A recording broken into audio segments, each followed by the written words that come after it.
শুভ জন্মদিন চারুলতা। কে? আমি ঠাকুর। ওই সিংহাসন থেকে বেরিয়ে এসেছো বুঝি? আমি সেই ঠাকুর নই।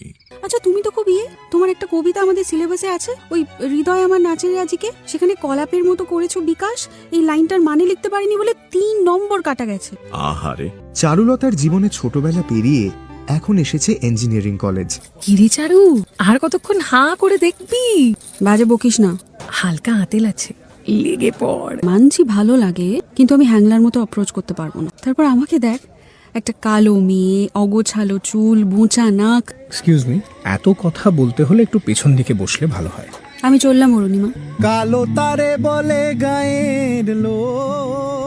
কখন থেকে ফোন করে যাচ্ছি তোকে, ফোনটা কি জলে ফেলে দিয়েছিস? কেন, কি দরকার? বলবো, তবে এখানে না। তখন ওভাবে কেন বেরিয়ে গেলি ক্যান্টিন থেকে? থেকে কি করতাম? তুমি অপমান করতে আর আমি মাথা নিচু করে শুনতাম। কৃষ্ণকলি আমি তারই বলি, তখন এই গানটাই কেন গাইলাম বলতো? তোমার গিটারে রবীন্দ্রসঙ্গীত গাইতে ভালো লাগে, সবাই জানে।